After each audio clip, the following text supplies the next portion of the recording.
नमस्कार. हळद रुसली कुंकू हसलं या मालिकेच्या भागामध्ये आपण पाहत आहोत. इथे सगळ्यांना खरं तर काळजी पडली आहे कृष्णाच्या हातून कोणत्या पाचचुका घडणार आणि कुणाचा जीव जाणार.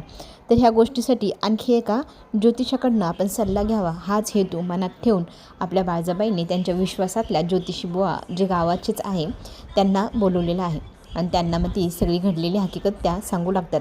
एक ज्योतिष आले, त्यांनी असं भाकीत केले आणि सगळेजण आम्ही खूप घाबरलेलो. तर आम्हाला काही उपाय मिळेल का? आणि तुम्ही पण सांगा बरं एकदा ह्या जन्मकुंडली वगैरे बघून खरंच असं आहे का? तर आता हे जे ज्योतिषी त्यांच्यावर बाळजाबाईंचा फार विश्वास, ते कधी खोटंच बोलू शकत नाही असं तिला वाटतं. तर आता प्रत्येकजण त्यांच्याकडेच पाहत असतं. आता ते सगळं काही त्या याच्या पत्रिकेत पाहायला सुरुवात करतात. खरं तर पत्रिका इतकी सुंदर आहे, अख्खं घर जुळून ठेवणारी ही कन्या आहे. पण आता जी घडली गोष्ट ती आता गुरुजींच्या डोळ्यासमोर आली. गुरुजींना ते क्षण आठवतात ज्यावेळेला हा समर त्यांच्या घरी गेला. त्यांच्या घरातल्या लोकांना वेठीस धरलेले आहे त्यांनी आणि सांगितलं आहे की बाळजाबाईंनी तुम्हाला आज बोलवलं आहे. तर तिथे गेल्यानंतर जे भाकीत आहे ते सत्य जर बोललात तर बघा आता मी काय सांगतो आहे तेच तिथे जाऊन बोलायचं. मग जे डायलॉग आता इथे बोलायला सांगितले ना गुरुजींना तेच डायलॉग त्यांनी तिथे वधायचे. त्यांच्या मनचं काही सांगायचंच नाही, नाहीतर गेलेच तुमच्या घरातले लोक जीवानी असं त्याला धमकी दिल्यामुळे ज्योतिषी बुवा खूप घाबरलेले. एक कटाक्ष ते समरकडे टाकतात. खरं तर भाग्यवान मुलगी या घराला मिळालेली. ह्या मुलीमुळे अख्खं घर एकदम चांगलं सुखरूप आहे. पण आता ह्या समरच्या भीतीपोटी आपल्याला खोटं बोलावं लागते, ही पण त्याच्या मनाला लागलेली सल आहे. पण आता ज्योतिषी बुवा करणार काय? ज्योतिषीला ते खरं न सांगता खोटं सांगावं लागते, तेही ह्या समरच्या दबावाखाली. तर आता ज्योतिषी बुवा सांगतात की तुम्हाला जे भाकीत कळलं आहे ना ते एकदम सत्य आहे. 5 चुकांनंतर ह्या मुलीच्या हातून चूक घडणार आणि एकाचा मृत्यू होणार. तिची पत्रिकाच तसं सांगते. आजपर्यंत तिची पत्रिका खूप चांगली होती, सगळ्यांचं खूप भलं झालं, पण इथून पुढे नाही होणार. हे सगळं बोलल्यानंतर सगळ्यांना एकदम शॉकिंग असा धक्का बसला. आपल्या ज्योतिषींना मात्र दुष्यंत वेगवेगळे प्रश्न विचारू लागतात की तुम्हाला हे भाकीतं कसे कळतात? तुमच्याकडे काय जन्मकुंडली आहे का कृष्णाची? कृष्ण तर अनाथ आहे, तिची जन्मकुंडली तर कोणालाच माहीत नाही. मग कशावरून तुम्ही हे सगळं म्हणतायत? आणि तिची जन्मतारीखच कोणाला माहीत नाही, तर कसे काय भाकीतं तुम्ही जोडतायत वगैरे वगैरे. तर आता इथे समर म्हणतो की भावा जरा शांत राहा की, त्यांना बी कळतं ते ज्योतिष आहे, त्यांना काय सांगायचं काय नाही, त्यांच्यावर विश्वास आहे बाळजाबाईंचा, ऐकून तर घ्या. आता दुष्यंत म्हणतो मला तर विश्वास नाही, पण आता गुरुजींवरती सगळेजण विश्वास ठेवतात म्हटल्यावर तोही आता गप्प बसलाय. गुरुजी आता उपाय एवढंच सांगू शकतो की तुझं मन शांत ठेव, तुझ्या हातून चूक होणार नाही आणि ह्या गोष्टीची तू दखल घे आणि जरा मन स्थिर ठेवलं तर तुझ्या हातून चूक घडणारच नाही. सध्या तू फार तू बेचैनीमध्ये काय करते तुझ्या लक्षातच येत नाही, तेव्हा तूच ह्या सगळ्यांना तारू शकते आणि तुझ्या समोरच हे सगळेजण मरू शकतात. तेव्हा तुझं मन तू स्थिर ठेव आणि सगळे संकट तू व्यवस्थित पार करशीलच. असा जो काही भाकीत आता ज्योतिषींनी सांगितलं आहे त्याच्यावर पर्याय काय? तर पर्याय काहीही नाही. फक्त हिच्या हातून चूक होऊ नये आणि हिचं मन शांत राहिलं तर हिच्याकडनं चूक होणारच नाही, एवढंच पर्याय. आता सगळेजण गुरुजींनी सांगितल्याप्रमाणे आता शांत म्हणजे मन शांत ठेवण्याचा प्रयत्न करणार आहे. जे होणार आहे ते होणारच आहे. हे जे बाकी ते बदलू शकणार नाही. त्यामुळे पुन्हा एकदा ती टांगती तलवार, कोणाचं जीव जातं आहे, कुणाचं नाही, कुणाचं जातं आहे, कुणाचं नाही. गुरुजींना सोडवण्यासाठी समर म्हणतो मी येतो. गुरुजी म्हणतात नाही मी एकटं जाईन, पण समर म्हणतो नाही आहे चला ना येतो मी. खरं तर त्यांनी धमकी दिलेली त्याच्यामुळे गुरुजी फार घाबरलेले. मैनावतीच्या तर डोक्यावर जशी काही तलवारच करून ठेवली, आत्ता मरती का काय असं वाटायला लागले मला तर आपण आता इथे पाहतोय आपली जी कृष्णा आहे ना ती फार चिंतेत आहे. माझ्याच हातून चूक होणार, माझ्याच हातून भलं पण होणार, असं कसं शक्य आहे? आता स्वतःचीच गणित ती मांडून बसली आहे, स्वतःच ते सोडवण्याचा प्रयत्न करते. आयुष्याचं गणित हिला सोडवायचे आणि ह्या सगळ्या गोष्टीत तिला 1 मिनटंसुद्धा असं संशय येत नाही की हे कोणी कारस्थान तर नसेल ना केलेलं. पण मात्र दुष्यंत बाई इतका खोडकर कृष्ण आहे ना हा आपला बाई. चला तर आता आपण इथे पाहतोय हा जो कृष्ण आहे ना ती कृष्ण आहे, पण माझ्यासाठी तर हाच कृष्ण आहे नटखट. फारच काय म्हणतो म्हणजे दुसऱ्याची थट्टा मस्करी खिल्ली वगैरे करणं, प्रत्येक सिच्युएशनमध्ये हलकापणा देतो हा. कितीही बोधरेशन आले, किती टेन्शन आलं ना ह्या बोलण्याने ते टेन्शन एकदम जादूमंत्र होऊन जातं ना, तशीच गंमत आहे बरं का याची. तर हा दुष्यंत जेव्हा आपल्या कृष्णाला म्हणतो ना तुम्ही ना त्या ज्योतिषीवर विश्वास ठेवता हे तर मला पटतच नाही, तुम्ही का त्याच्यावर विश्वास ठेवताय? तुम्हाला तुमची बाजू नाही आहे का? तुम्ही तुमचं मन, तुमचं डोकं, तुमची वर्तणूक याच्यावर नाही विश्वास ठेवू शकत का? तुला माहिती नाही कृष्णा, तुझ्याकडनं कधीच कोणाचं वाईट असं होणार नाही, होईल तर भलंच होईल. मग तू त्या ज्योतिषीवर काय विश्वास ठेवते का तुझ्या हातून चूक घडेल आणि मग तू 5 चुका झाल्या की मी एक जण मरेल, ह्या टेन्शनमध्येच तू मरू राहिली हे दिसतंय मला. तर आता कृष्णाही म्हणते की मला हे त्या आपल्या गुरुजींनी म्हटलं ना ते पटलं बरं का. ते म्हणतायत ना, मी माझं मन स्थिर ठेवलं तर माझ्या हातून भलं पण होईल आणि माझं मन बेचैन झालं तर माझ्या हातून दुर्घटना होईल. तर मी माझं मन स्थिर ठेवण्याचा प्रयत्न करणार, माझ्या याच्यावर मी विश्वास ठेवणार. जर मला आत्ता वाटतंय ना माझ्यामुळे त्या दुधामध्ये कॉक्रोच पडलेलं नाही, ते झुरळ कोणीतरी टाकू पण शकतं ना, ह्या बाजून मी कधी विचारच केला नाही. आता मला संशय यायला लागला आहे पूजा आणि समरवरती. त्यांनी जाणून बुजून मुद्दा माझ्याकडनं चूक घडवण्यासाठी जर हे केलं असेल तर that's like a good girl असं म्हणत दुष्यंत म्हणतो की असं तू एकदम कॉन्फिडन्स राहा, म्हणजे तुझ्यावरती कधीच कुठलं संकट येणार नाही. तुझं मन स्थिर, तू स्वतः विश्वास ठेवला ना, तुझ्यावर कोणी बोटच ठेवू शकत नाही की तू चुकली म्हणून. तर आता इथे कृष्णा म्हणते की मी आता माझं मन स्थिर ठेवून सगळं व्यवस्थित हँडल करेल. आता आपली बाळजाबाई आहे ना, खरंच मला काल वाटत होतं की जी टायमिंग नाही का आपण म्हणतो पूजानी कॉक्रोच टाकलं ना, बाळजाबाईंनी 2 मिनटासाठी कृष्णाला बाहेर बोलवलं होतं. माझ्या मनात संशय होता की बाळजाबाई थोडीशी ना कपटी वागू शकते का.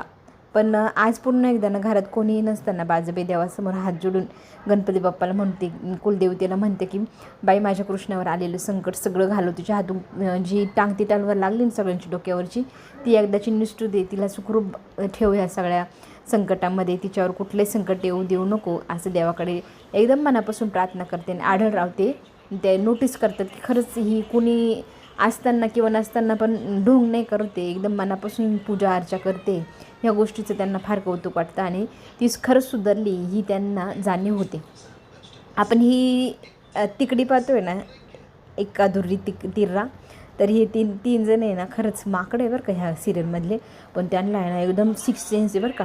त्यांना एकदम कळलं आहे की ही जी आखलेली षडयंत्राची जी काही रेष असू शकते ना, ती पूजा आणि समरने टाकलेली, असा संशय कोणाला आलेला नाही.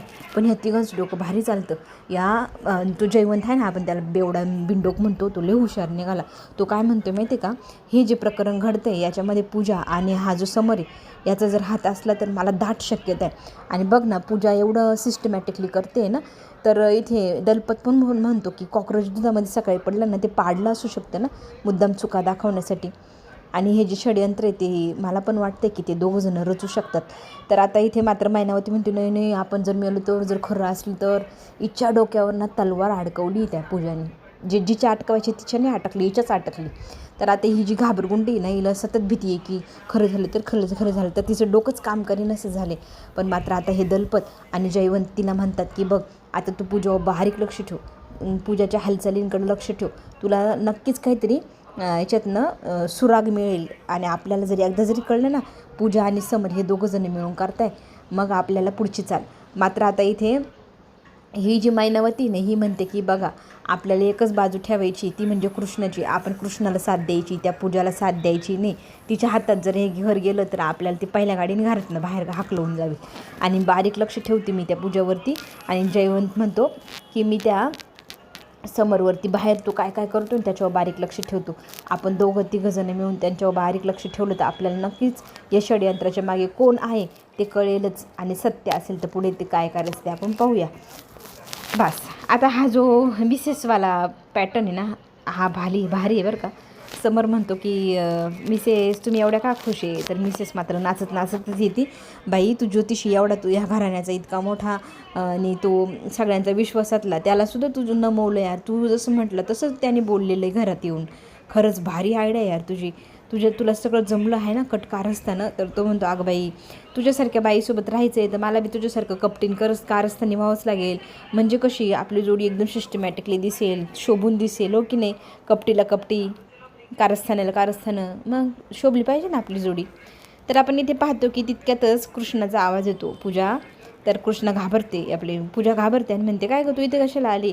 तर कृष्णा म्हणू लागते की मला ना तुमच्यावरती जरा संशय, सकाळी दुधामध्ये कॉक्रोच तूच टाकलं ना. पूजा मात्र आता इथे आरेरावी करते, हे बाई अशी काही माझ्यावर आरोप लावायचे नाही, मी सहन करणार नाही. तुझं फालतूपणा आणि तुझं फालतूचं बोलणं तिकडेच ठेवायचं, तुझ्या जवळ झालेल्या चुकांना मला दोष द्यायचा नाही, मला चालणार नाही.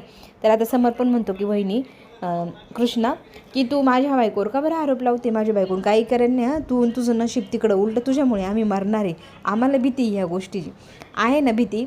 तर आता कृष्णा म्हणते की भीती वाटते तर भीती ठेवा पण मनामध्ये, मला त्रास देण्यासाठी किंवा माझ्या हातून मुद्दाम 5 चुका घडाव्या म्हणून जबरदस्तीने चुका घडवून आणण्याचा जो तुमचा डोक्यामध्ये जर किडा वळवळत असेल ना, तो आत्ताच थांबवून टाकायचं, नाही तर त्या किड्याला मग कसं बाहेर काढायचं आणि कसं चेचायचं मला चांगलंच माहिती आहे. तर आता ही जे बोलणं ऐकल्यानंतर पूजा म्हणते की तू जे रिकामटे माझ्यावर आरोप लावते ते मी अजिबात सहन करणार नाही आणि मी काहीच करेल नाही, तुझं नशीब आणि तू उलटं तुझ्यामुळे आम्ही मरणार आहे, आम्हाला आमची भीती आहे, तुझं काय यार, तू चुका करशील मरणार आम्ही. तर आता इथे आपली कृष्णा म्हणते ते काहीही असो, आत्ता आपल्यावर जी वेळ आली त्याच्यामध्ये आपण सगळ्यांना एकमेकांनी सोबत राहून एकमेकांची साथ द्यायची, या संकटातून बाहेर पडायचे.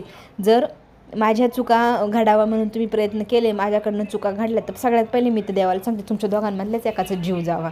कसं, ज्याची करणी त्यालाच नको का फळ. आणि खरं सांगते, शपथ सांगते देवाची, जर मला कधी कळलं ना या सगळ्या गोष्टींच्या मागं कारस्थान करणारी व्यक्ती जर एखादी असेल आणि ती चुकून तुम्ही दोघांपैकी एक जर असेल ना, तर तुमच्या दोघांचा निकाल कसा लावायचा ना ते मी पाहतेच, त्याच्यासाठी तयारच राहा. फक्त मनात एक गोष्ट ठरवून ठेवा की तुमच्याकडनं चूक घडली नाही पाहिजे. तुमच्याकडनं चूक घडली, माझ्या ती लक्षात आली तर मात्र तुमचं काहीही खरं नाही बरं का. असं इथे छान व्यवस्थित मराठी शब्दात आपली कृष्णा पूजाला चांगला दम देते आणि मात्र पूजा आरेरावी करते, मला काही बोलायचं नाही, मी खपवून घेणार नाही, अँड ऑल. मात्र आता आपली कृष्णाने एकदम भारी एकदम पॉईंट धरला आहे, जिथं दुःख होतं तिथंच हात लावला आहे पूजाला. आणि पूजा मात्र आता म्हणू लागली की जरा सावधपणे सगळे डाव रचावे लागेल, जर आपणच्या हातात सापडलो तर ही बाई काय करेल नाही काय नाही, आपल्याला ह्या घराचं स्थान मिळवायचं आहे, गमवायचं नाही. चला, ह्या दोघांची युक्ती, यांचं डोकं कसं चालतंय पुढे ते तर आपल्याला पुढे गेल्यावरच पाहायला मिळणार. बघता बघता रात्र झाली, सकाळ उजेडली. आपली कृष्णा गाढ झोपेते. आपला दुष्यंत सगळ्यांच्या आधी उठून आपली कृष्णा तिला हाका मारतो की उठ उठ, वेळ झाला, तू उठली का नाही. तर ती म्हणते झोपू द्यावं 2 मिनटं. मग तिच्या अंगावरती फुलांच्या पाकळ्यांचा वर्षाव करतो आपला दुष्यंत. कृष्णा म्हणते अहो अहो हे काय आहे.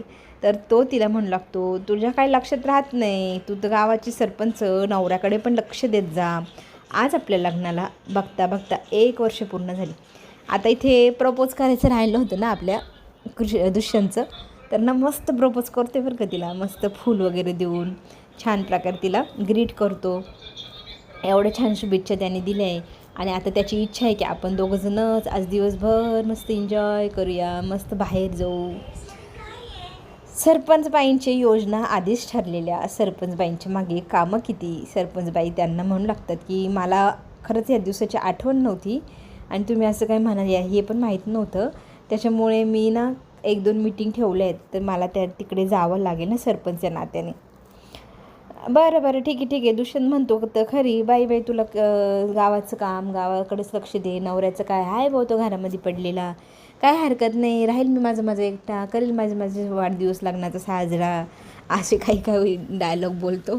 आपली कृष्णा आहे ना, तिला जरा वाईट वाटतं की यार आपला नवरा आपल्याला सांगतो आहे आज आपल्याला सोबत राहायचं, पण कामामुळे शक्य होत नाही, त्याचं मन मोडतं आहे हे दिसतं आहे, पण काय यार काय करू शकतो.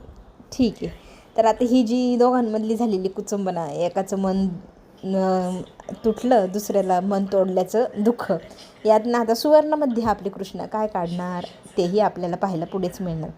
आणि त्या दोघांमध्ये आता आपण 1 वर्षात काय काय गमवलं, काय काय कमवलं आणि आपल्या आयुष्यात किती चांगले क्षण आले, किती वाईट दिवस आपण काढले, त्या सगळ्या गोष्टींबद्दल बोलणं होत असतं. आणि दुष्यंत मात्र म्हणतो की मला खरंच नशीब वाटतं माझं, तुझ्यासारखी मला बायको मिळाली, माझं भाग्य खूप चांगलं, हो की नाही. तर आता दोघंही एकमेकांना खूप शुभेच्छा देतात. बाळजाबाई मात्र खूप खुशी बरं का, अख्खं घर आवरायला घेतले, छान प्रकारे साफसफाई करायला माधवला सांगते हे पुसून काढ, ते कर. तर तिची ती साफसफाईची मोहीम पाहून आपली मैनावती बाई येते आणि म्हणते की अहो काय एवढी साफसफाई करून घेत आहे, मला तर इथे भीती वाटते, टांगती तलवार आहे आपल्याकडे, 5 चुका होतील ना आपल्याला दिवाळीसुद्धा पाहायला भेटते की नाही, कधी कोणाचं जीव जाईल माहिती तरी आहे का, कशाला एवढी साफसफाई काढली, दिवाळी थोडी आहे आता. तर आता तिच्याकडे रागाने पाहत ना तोंडाला लगाम आणि आवर दोन्ही घालायला शिकावा, असं म्हणत आपली बाळजाबाई मैनावतीला ठणकावून सांगते की जरा बोलताना ना विचार करून बोलत जायचं. आणि ही साफसफाई कशासाठी म्हटलं आहे तर ही साफसफाई खरं तर कृष्णा आणि आपला दुष्यंत यांच्या लग्नाचा वाढदिवस आहे म्हणून करत आहे. त्यांच्या लग्नाचा वाढदिवस दणक्यात साजरा करायचा. लग्नाच्या वेळेला तर निगोतीने काही करता आलेलं नाही, पण आता मी ठरवलेलं आहे त्यांचा जो लग्नाचा वाढदिवस आहे तो खूप छान प्रकारे सेलिब्रेट करायचा. ही जी युक्ती आहे ना आपल्या बाळजाबाईची, ही हाणून पाडायला हवी असं मात्र मैनावतीच्या मनात आलं आहे बरं का. कारण काहीतरी खुसपट केली की कसं बरं वाटतं ना. मैनावती मात्र आता सगळं पाहून घेते. साफसफाई एवढी जोरात आहे आणि एवढं मोठं सरप्राईज आता इथे प्लॅन करते बाळजाबाई सुना मुलासाठी. हे एवढं आनंदाने गोडीने झालं तर कसं दिसेल बुवा. एवढी गोडी तिला तर अजिबातच मान्य नाही. तर आता मी आलेच बरं का, दुसऱ्यांना पण सांगून येते, बोलवून आणते, कामात मदतच होईल ना असं म्हणत ती पूजाला आता बोलवायला जायचं म्हणते. इथे मात्र बाळजाबाई म्हणते की काय करायचं तुला तिकडंच कर, फक्त मला काही अडचणी तुमच्यामुळे आलं आहे हे जर कळलं तर मग तुमची काही खेर नाही आणि सावध राहायचं. मला चूक अजिबात खपणार नाही ह्या टायमाला तरी नाही. अशी एवढी छान ठणकावून अशी तिने धमकीच दिलेली सगळ्यांना. आता त्या धमकीचा वापर करत आता इथे मैनावती जाते या समर आणि पूजाच्या खोलीमध्ये. इथे उठ म्हणू लागते मैनावती. तर आता इथे आपली जी पूजा आहे ना लबाड, ती काय म्हणते, समर ह्या बाईला हाकलव रे इथून. अरे सासू आहे, तिला काय मान रे, हाकलव काय कसं वाटतं यार. पण ठीक आहे, आता यांच्या घरात चालतं आहे, आपण काय करू शकतो. तर आता सासूला हाकलवण्यासाठी ही जी सुनबाई आहे ना देखणी, तर हिला इतकं छान वाटतं ना हे बोलताना. तिचा नवरा टॉम्प्या सगळं ऐकत राहतो. तर आता मैनावती इथे का आली असं विचारल्यानंतर मैनावती सांगू लागते की आपल्याकडे ना दुष्यंत आणि कृष्णाच्या लग्नाचा वाढदिवस आहे, तो दणक्यात साजरा करायचा आहे, त्याच्यासाठी तुम्हाला पण आवरावरी करायला खाली बोलवले, लवकर या हा असा निरोप देते. आवरून खाली जायचं, तेही त्यांच्या वाढदिवसाला काहीतरी युक्ती करावंच लागेल. वाढदिवस एवढं चांगला झालेलं कसं सण होईल, थोडासा खराब केला का कसं मज्जा येईल असं आता इथे समरच्या आणि ह्या बिंडोक पूजाच्या डोक्यामध्ये आलेलं आहे. ते कारस्थानी कुरूप काहीतरी करतीलच आणि ते काय करतात ते पाहण्यासाठी आपण पुन्हा भेटूया. चॅनलला लाईक आणि सबस्क्राईब नक्की करा. कमेंटमध्ये सांगा कशी वाटली सिरियल. आपण पुन्हा भेटू. धन्यवाद.